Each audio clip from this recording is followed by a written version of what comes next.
가치파는 이미 요단 동편의 좁은 땅을 분배받았습니다. 근데 모세에 의해서 이미 땅을 분배받았는데, 그런데 모세는 가나안 점령 시 가치파에게 선봉이 되어 요단을 건너라고 명했고, 형제들이 땅을 다 건넌 후에 가족에게 돌아가라 이렇게 얘기합니다. 신명기 3장 18절에서 20절 기록인데요. 근데 굉장히 순종하기 어려운 고백이었지만 이런 명령에 순종합니다. 그래서 가치파는 말씀에 순종하기 위해서 가족과 재산을 남겨두고 전쟁에 목숨을 겁니다. 여호수아 22장 1절에서 6절 말씀에 보면 여호수아가 가치파에게 모세가 명한 대로 오래도록 너희가 형제를 떠나지 아니하고 너희 하나님 여호와의 명하신 그 책임을 지키었으니 이제는 가족에게 돌아가서 하나님을 사랑하고 그 모든 길로 행하며 마음을 다하여 하나님을 섬기라 하고 축복하고 그를 보내매 그들이 장막에 갔더라 이렇게 표현합니다. 우리 신앙생활 하면서 책임입니다. 책임. 자신이 해야 될 공동체적인, 우리가 함께 울 때 울고 함께 기뻐할 때 기뻐하는 거죠. 같이 싸우고 있는데 자기만 평안히 있을 수는 없죠. 우리가 마지막 시대를 살면서 영적인 전투가 지금 있다. 그러면 어떻게 해야 됩니까? 싸울 땐 싸워야 되겠죠. 울어야 될 때 울어야 되고, 나갈 때 나가야 되고, 그죠? 우선순위죠. 그래서 가세 후손들은 하나님을 찬송하는 축복을 받습니다. 찬송은 성도의 마땅한 바인데, 시와 찬미와 신령한 노래를 부르며 마음의 감사함으로 하나님을 찬양하고, 골로새 3장 16절 성령 충만의 특징 가운데 하나가 뭡니까? 찬송입니다. 우리 신앙생활 하면서 하나님과 동행하며 걸어가는 걸음 속에 찬양이 늘 넘치게 되시길 주의 이름으로 축원합니다. 그래서 하나님을 찬양하는 것과 하나님을 신뢰하는 것은 분리될 수가 없습니다.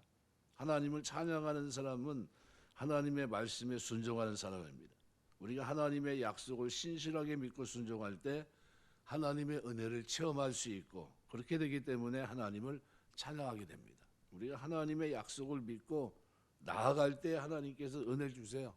감당하려고 할 때 힘 주시는 겁니다. 그죠? 감당할 때 하나님 은혜를 부어주세요. 내 능력은 안 되지만, 하지만 그것이 수일에 끝날 수 있도록. 가치파 사람들은 이미 땅을 얻어놓았고 약속한 모세는 죽었기 때문에 사실 자신들이 함께 가서 싸울 수 없다, 이기적으로 전쟁에 안 나간다 그래도 말릴 방법이 없습니다. 근데 약속하고 안 지킨 사람이 얼마나 많습니까? 근데 저들은 신실한 사람들, 약속을 지킵니다. 이제 모세에게 약속한 것이 아니라 하나님께 약속한 겁니다. 우리가 맹세라고 하는 개념은 늘 하나님 앞에서 하나님께 하는 겁니다. 그래서 나가서 저들이 선봉장이 됩니다. 이 가치파에게 하나님이 이런 은혜를 주셨어요. 그러니까 암사자 같은 용맹, 대적의 팔과 정수리를 찢는도다. 팔은 힘을 상징하고 정수리는 지혜를 상징합니다. 대적들의 힘과 모략을 등이 격파할 능력을 주신 겁니다. 뭐 하려고 하니까요? 가장 앞장서 싸워야 되니까. 왜 가장 앞장서 싸워야 될까요? 야, 우리 싸우고 빨리 집에 돌아가야 돼, 이런 얘기입니다. 지금 집에 우리 형제들, 부모들의 아내, 자식들이 있다는 거죠. 가서 얼른 돌아봐야 되는데 이 전쟁을 빨리 끝내야 됩니다. 그러니까 뭐 느긋하게 갈 수 있는 전쟁이 아닙니다. 빨리 이 전쟁을 끝내야 되니까 앞장서 일하는데, 그렇게 감당할 수 있도록 하나님이 대적의 팔과 정수리를 찢을 수 있는 암사자 같은 용맹함을 주셨던 겁니다. 이게 거기에 부응하는 은혜예요. 이런 축복을 받았으니까 하나님을 찬양하게 되는 겁니다. 우리가 하나님의 말씀은 약속입니다. 약속의 말씀을 우리가 들었습니다. 우리가 말씀을 들었을 때 실천하려고 할 때 은혜 주실 줄 믿습니다. 그 말씀대로 살려고 할 때 하나님이 은혜 주시는 거예요. 하나님이 우리에게 암사자같이 감당할 수 있는 은혜 주시길 주의 이름으로 축원합니다. 감당할 때 힘있게 감당할 수 있어야 됩니다. 우리 체질을 아시고 우리 연약함을 아시는 하나님이 주신 말씀인데 감당할 수 있는 힘 주시지 않겠습니까? 그래서 실천하고자 하면 감당할 수 있는 힘과 은혜가 더해지는 거예요. 우리가 좀 힘들지만 하려고 할 때 은혜가 줍니다. 하려고 할 때, 순종하려고 할 때. 두 번째, 단에 대해서 22절 기록합니다.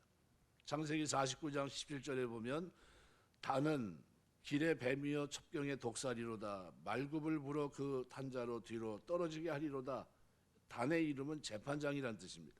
라알의 여종 비라에게서 태어난 납달리의 형입니다. 단의 후손들은 헐몬산 기슭 레이스라는 지역에서 자리 잡았습니다. 사사기 18장 1절에 31절. 이 지방 사람들을 멸하고 그 성 이름을 단이라고 고치고 그곳에 거주합니다.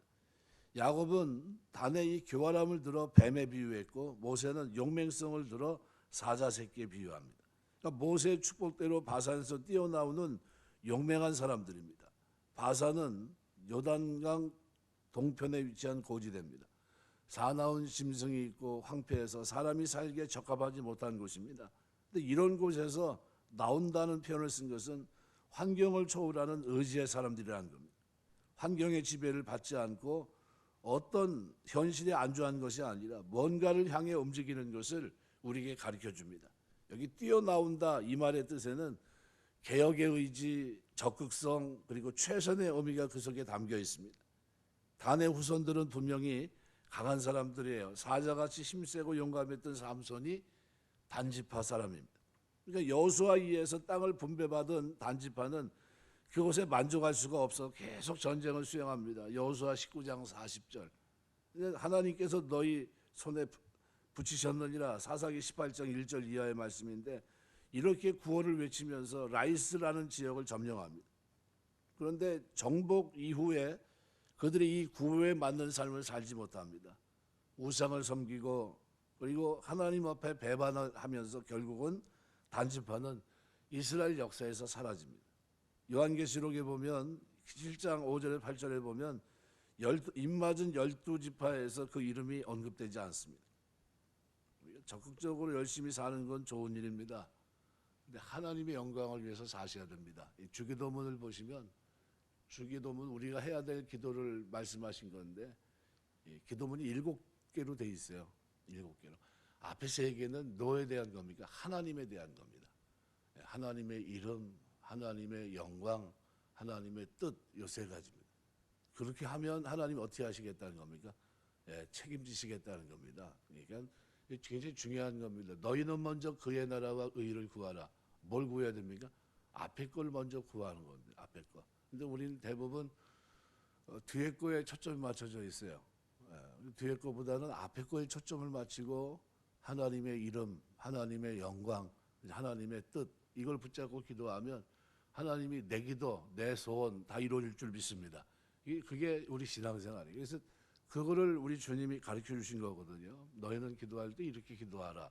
주기도문입니다. 그래서 7가지 기도문으로 되어 있는 거를 이제 계속해서 이제 산상설교를 하면서 이제 묵상하고 있는데 이제 이번 주에 그 부분을 이제 설명을 드리려고 합니다.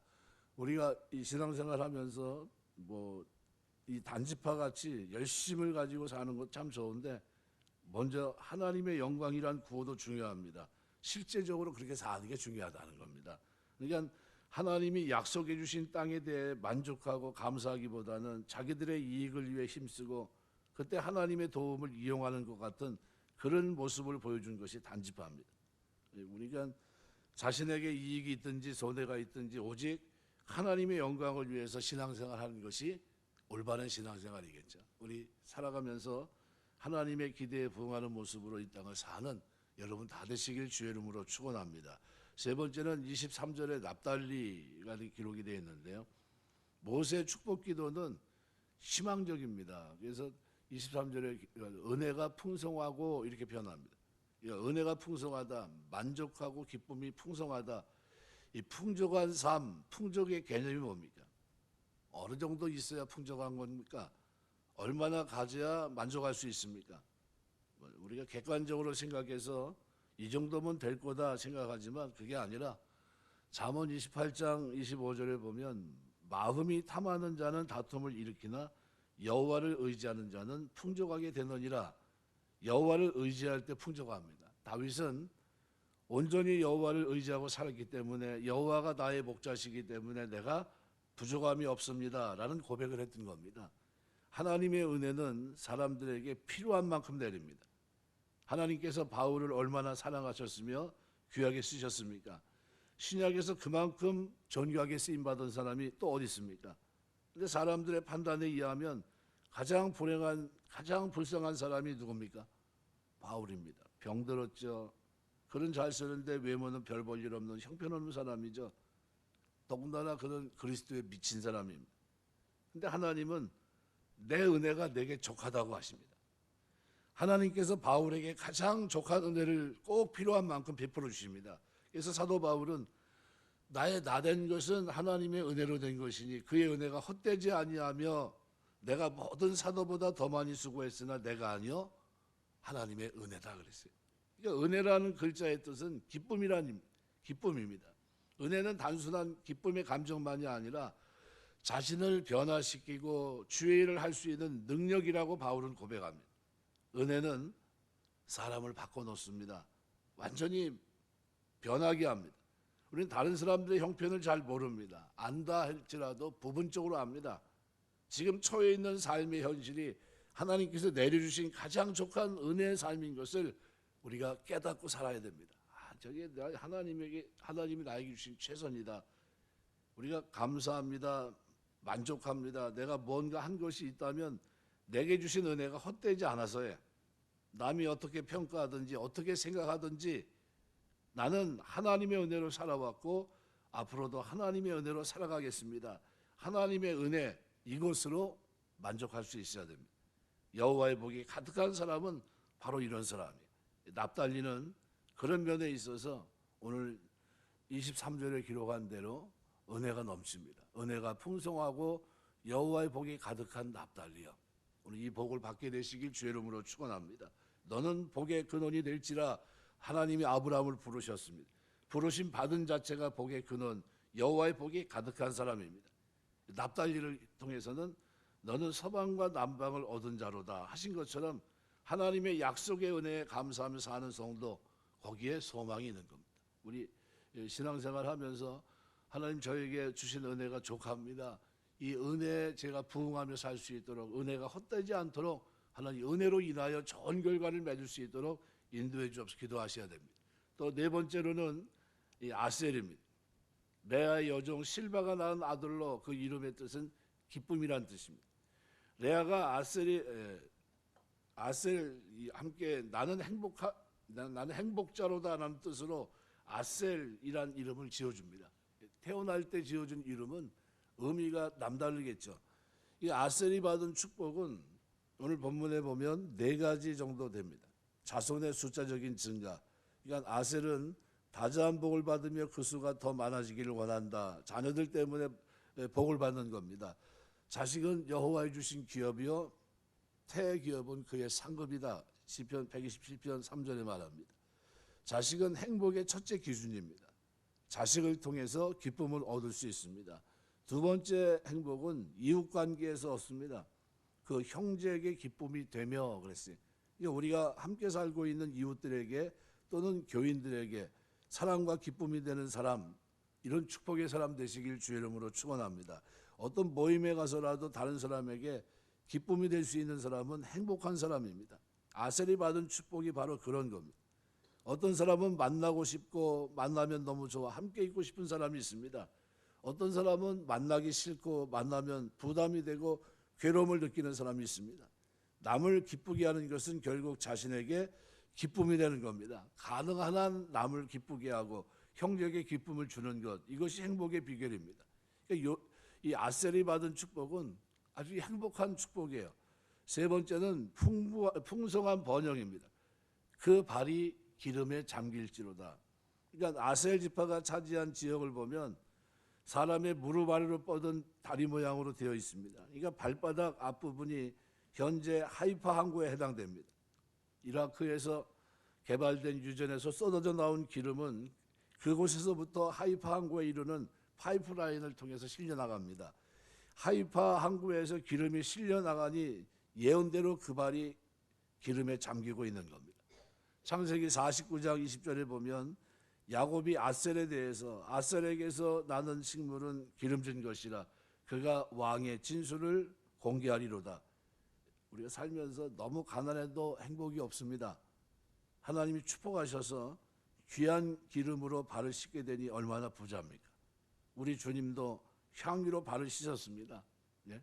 누가복음 7장 46절 살아가면서 복된 삶, 풍족한 삶 되시길 주의 이름으로 축원합니다. 네 번째로 아셀이 받은 축복은 내 사는 날을 따라서 능력이 있으리로다 그랬습니다.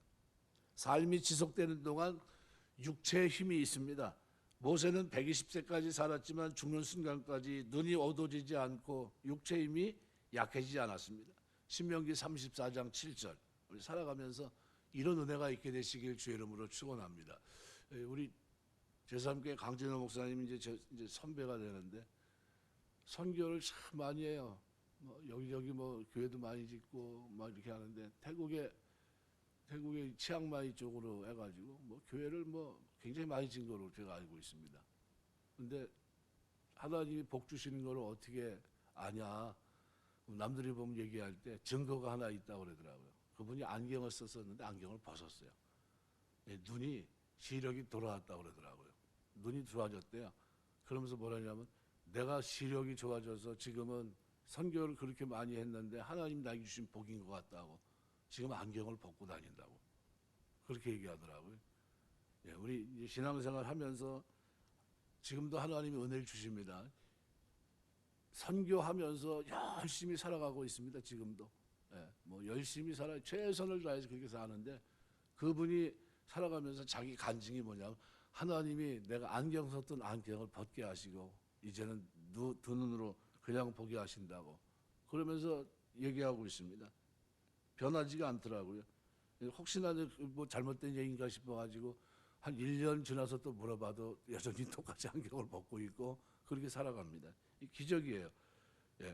삶이 지속되는 동안 하나님이 건강 주시길 주의 이름으로 축원합니다. 시편 92편 14절 15절 보면 늙어도 결실하며 진액이 풍족하고 빛이 청청하며 여호와의 정직하심을 나타내리로다. 우리가 사는 날이 다 다릅니다. 복잡하고 언제나 좋은 날만 있는 것도 아니고 어두운 날도 있고 병든 날도 있고 곤고한 날도 있습니다. 그런데 하나님께서 그 날도 능력으로 함께 하신다고 약속합니다. 우리가 하나님이 함께 하시면 사는 날 동안 능력이 있으리로다. 얼마나 좋습니까? 이 이상 행복이 어디 있습니까? 여러분의 날이 얼마가 됐든 얼마가 남아있든 하나님의 능력이 함께 하신다면 은혜와 약속, 그죠? 내가 너와 함께 한다는 이 약속과 똑같습니다. 이 약속을 간직하고 이 땅을 살게 되시길 주의 이름으로 축원합니다. 자녀가 많고 남에게 기쁨을 주고 풍성한 물질의 축복과 건강은 인생을 이 땅에 사는 동안 행복의 기본 조건입니다. 이 행복이 오늘 하나님을 섬기는 새벽마다 기도하는 여러분 것 되시길 주의 이름으로 축원합니다. 말씀을 맺겠습니다. 오늘 본문에 기록되어 있는 이 네 지파의 모습을 쭉 살펴봤어요. 우리가 여기서 뭐가 여러분의 마음에 들겠습니까? 저는 이제 이 말씀을 쭉 보면서 다른 것보다도 은혜입니다. 은혜가 풍성하고 여호와의 복이 가득한 납달리여 기도하면서 말씀을 붙잡고 은혜가 풍성하고 여호와의 복이 가득한 이런 가운데 하나님 섬길 수 있는 은혜와 복을 주옵소서. 기도하시고 그런 축복이 저와 여러분의 삶 속에 걸어가는 걸음 속에 늘 충만하게 되시길 주의 이름으로 축원합니다. 기도하겠습니다.